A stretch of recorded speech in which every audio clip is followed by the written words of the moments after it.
삼성전자가 시장 기대치를 웃도는 깜짝 실적을 발표했습니다. 특히 이번 2분기 실적은 HBM 성과 없이 이뤄낸 결과란 점에서 향후 HBM 공급이 가시화될 경우 추가적인 주가 상승도 가능하다는 분석이 나오고 있는데요. HBM 시장의 선두를 빼앗긴 삼성전자. 하반기엔 HBM이 가져올 훈풍을 기대해 볼 수 있을까요?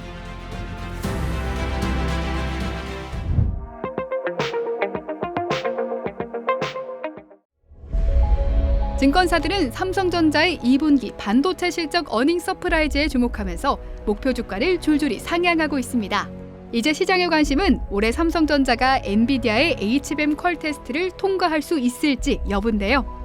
퀄 테스트는 반도체 제조 과정의 최종 관문인 품질 검증으로 신뢰성을 시험해 만족하는 상태를 달성하는지 확인하는 테스트를 의미합니다.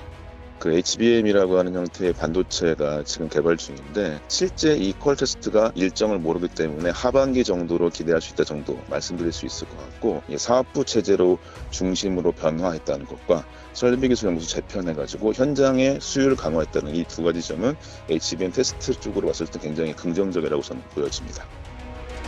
HBM은 영어 단어 뜻 그대로 넓은 대역폭을 지닌 메모리를 말합니다. D램을 여러 개를 쌓아 만든 고성능 메모리로 데이터 처리 속도가 획기적으로 빨라져 AI 반도체의 연산 작업을 돕는 역할을 합니다. HBM은 AI 수요 급증에 따라서 미래 성장성이 높은 고부가 가치 메모리 반도체로서 성능 개선에 따라 1세대에서 5세대까지 진화했는데요. 현재 엔비디아는 SK 하이닉스로부터 4세대와 5세대 HBM을 사실상 독점 공급받고 있습니다. 반도체 강자였던 삼성전자는 왜 HBM 시장에서 SK 하이닉스에 선두를 내줘야 했을까요? 당시 HBM은 높은 가격, 과잉 스펙, 발열 등의 문제로 크게 주목받지 못했습니다. 이에 삼성전자는 2019년 HBM 연구개발팀 해체를 결정했는데요. 그와 반대로 SK 하이닉스는 HBM에 대한 연구개발과 투자를 꾸준히 이어가며 HBM 시장에서 우위를 선점할 수 있었습니다. 업계에서는 SK 하이닉스의 HBM 경쟁 우위가 최소 1년에서 2년 이상 지속될 것으로 보고 있는 상황인데요.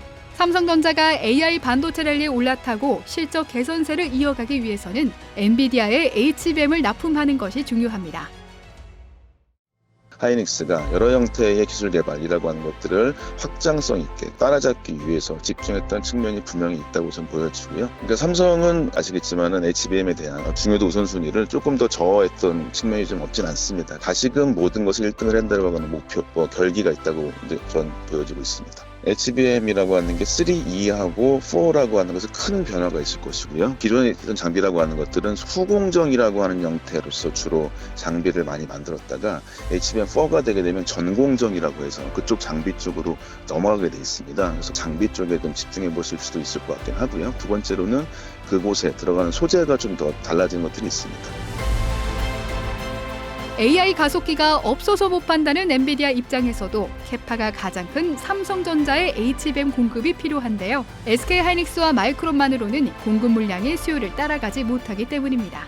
이에 삼성전자는 HBM 개발팀까지 신설하면서 HBM 판 뒤집기에 나섰는데요. HBM3와 HBM3E뿐만 아니라 차세대 HBM4 기술 개발에도 집중하고 있습니다.